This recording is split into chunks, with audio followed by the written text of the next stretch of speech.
La aventura tiene un nuevo nombre, Nissan Rogue Rock Creek.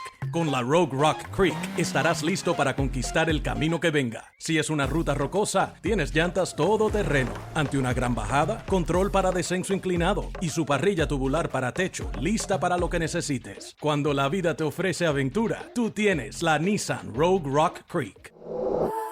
La capacidad de carga está limitada por el peso y la distribución. Siempre asegure la carga. Cargar el vehículo con mucho peso, especialmente en el techo, afectará el manejo y la estabilidad del vehículo.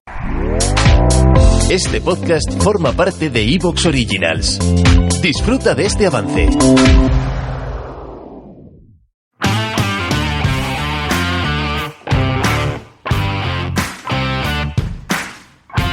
Bienvenidos amigos y amigas de Antena Historia a un nuevo programa. Hoy nos sumergiremos en un capítulo poco conocido pero sumamente revelador de la historia reciente de España.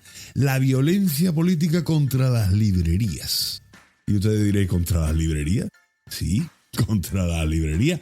Porque, bueno, a menudo los libros y los espacios que los albergan, o sea, las librerías, se han considerado bastiones de la libertad, lugares de encuentro de personas, ideas y conocimientos.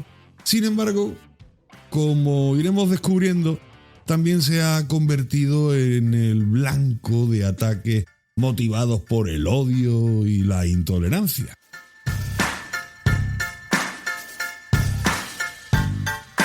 A lo largo de este programa pues vamos a analizar cómo desde 1962 hasta, bueno, prácticamente antes de ayer, 2018, librerías de todo el país fueron objeto de actos de violencia.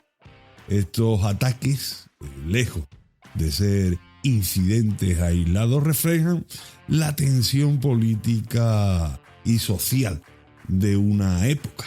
Hablaremos de las razones que hay detrás de esta, podríamos decir, bibliofobia violenta, desde, bueno, la represión franquista inspirada en, por ejemplo, la Alemania nazi, hasta los ataques de grupos de extrema derecha y bueno, y sobre todo la violencia del nacionalismo vasco radical.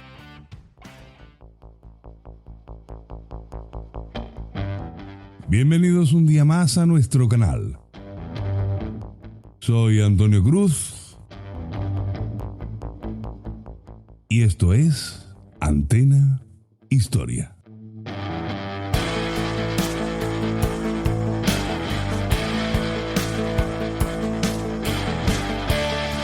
Yesterday, December 7th, 1941, a date which will live in infamy. En el día de hoy, cautivo y desarmado el ejército rojo, han alcanzado las tropas nacionales sus últimos objetivos militares. La guerra ha terminado.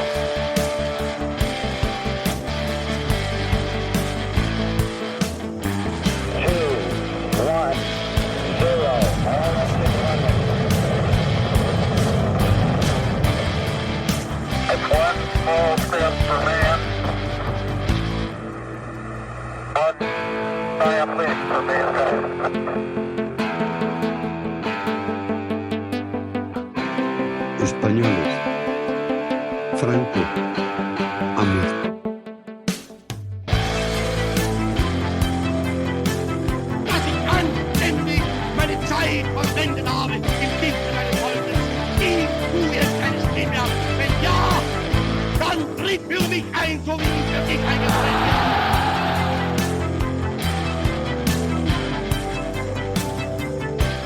Antena Historia, tu podcast de historia militar, política y social.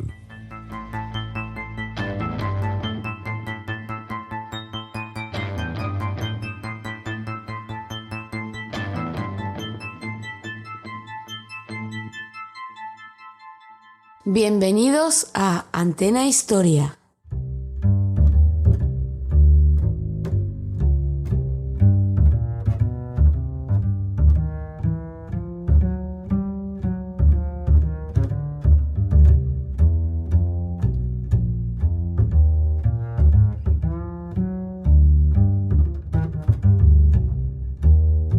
Pues para hablar de este interesante tema, tengo a todo un especialista como es Gaizka Fernández Soldevilla, licenciado en Historia por la Universidad de Deusto y doctor en Historia Contemporánea por la Universidad del País Vasco. Actualmente pues trabaja como responsable de investigación del Centro Memorial de las Víctimas del Terrorismo y ya visitó Antena Historia para hablarnos sobre los comienzos de la banda terrorista ETA. Muy buenas tardes, señor Fernández, o don Gaizka, como quieras. Buenas tardes, don Antonio. Un placer volver a los micrófonos de Antena Historia. ¿Qué tal? Pues vamos a ver, porque esto lo planteamos, bueno, en el primer programa que hicimos sobre ETA. Ya me llamó muchísimo la atención el tema de la violencia esta, porque es un tema muy, muy poco conocido, ¿no? Y bueno, y aprovechando que tienes un libro, allí donde se queman los libros, la violencia política contra las librerías en España, que se titula creo que de Tecno, el libro, ¿no? Bien, con sí, Tecno, exactamente. Y ahí pues examinas eso, la historia de la violencia contra las librerías, unas cosas que dices tú, bueno, te imaginas violencia contra ciertas cosas, pero o quizás es por, no sé, por donde yo he vivido, ¿no? Que no he visto ese trato más allá de, tú sabes, la típica pintada y 4 cosas en algún sitio, en alguna librería. Por ejemplo, aquí se daba mucho en la librería San Pablo, que es una librería religiosa que hay en la calle Sierpe. Ahí se veían muchas pintadas y cosas de estas. Pero bueno, más allá de eso, no me esperaba yo cuando ya he profundizado, he leído el libro. Y de aquí agradecerte que me lo haya mandado para empaparme de esta historia. Después estuve indagando, viendo, y realmente una violencia pero muy seria, ¿no? Sí, desde luego. Yo también, para mí fue una sorpresa, porque me he pasado toda la vida investigando el terrorismo y sobre todo la historia de ETA. Y claro, nos centramos primero en los terroristas y después en sus víctimas, ¿no? Las personas que han asesinado, que han herido. Entonces, otros daños materiales los dejamos un poco aparcados. Y la idea de este libro fue, pues como otras cosas, en la pandemia, cuando estábamos encerrados en casa, por culpa de mi librero cabecera, de Javi Cámara, de Bilbao, me llevé El infinito de un junco, de Iré Vallejo, y que es un libro magnífico, y en el que sí se trata los ataques al libro desde la edad antigua, ¿no? De esos ataques a la Biblioteca de Alejandría, el emperador chino que se cargó a un montón de intelectuales y quemó una serie de trabajos de Chi Huangdi se llamaba. Eso es. Y mencionaba Irene Vallejo, entre otras cosas, los ataques que había habido a la librería Pórtico de Zaragoza y a Zaragozana. Y claro, esto me hizo recordar que a lo largo de cuando yo investigaba ETA, pues de vez en cuando salía algún ataque a alguna librería, alguna editorial, una distribuidora, pero que no le había prestado atención suficiente, ¿no? Entonces dije, bueno, pues quizás hay aquí un tema para un artículo, para algo breve, y empecé a investigar con un colega, con Juan Francisco López, y claro, la cuestión fue la sorpresa que en vez de ser algo anecdótico, pues había sido una cuestión mucho mayor de lo que esperábamos, ¿no? Alcanzando unos picos en algún año increíble, ¿no? Del número de atentados y la gravedad de algunos de esos atentados. Uh-huh. Sí, no, la verdad es que vas abundando en el tema y te vas encontrando eso, un barril lleno de incidentes y de ataques que, verás, quizás es porque no hay, digamos, víctimas como...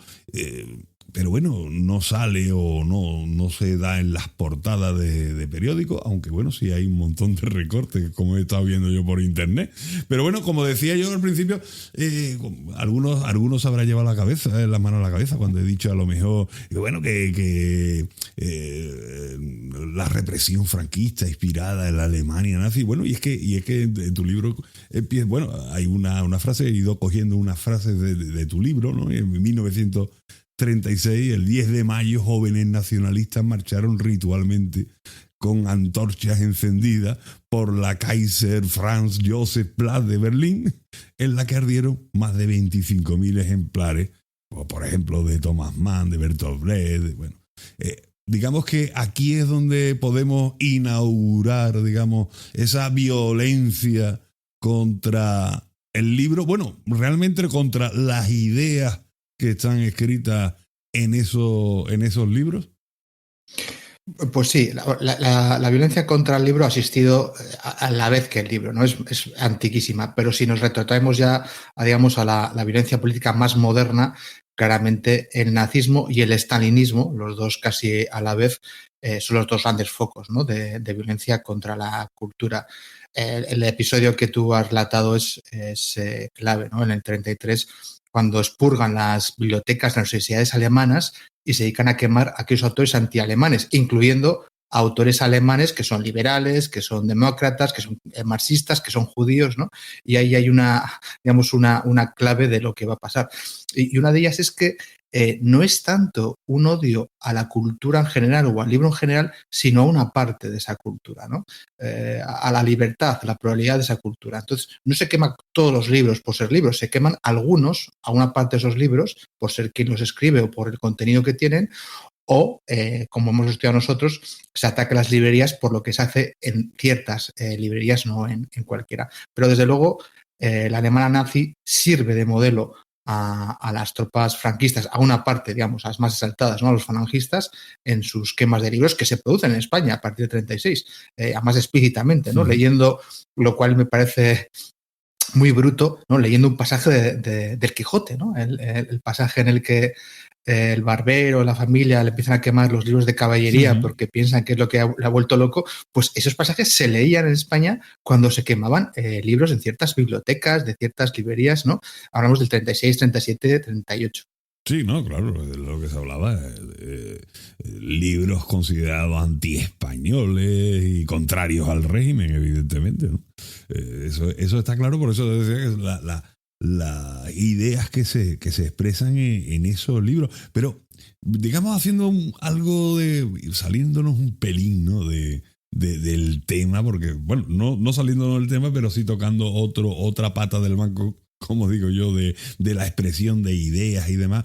¿No te parece que esto ya no se están quemando librerías ni libros como el templo de la idea pero se está haciendo lo mismo, por ejemplo, con la cultura esta de la cancelación, con internet y todo el tema, al que se sale un poquito de lo establecido, a lo machacamos como antes se hacía con las librerías o con los libros? Pues se tiene. ¿Te está gustando lo que escuchas? Este podcast forma parte de iVoox Originals y puedes escucharlo completo y gratis desde la aplicación de iVoox. Instálala desde tu store y suscríbete a él para no perderte ningún episodio.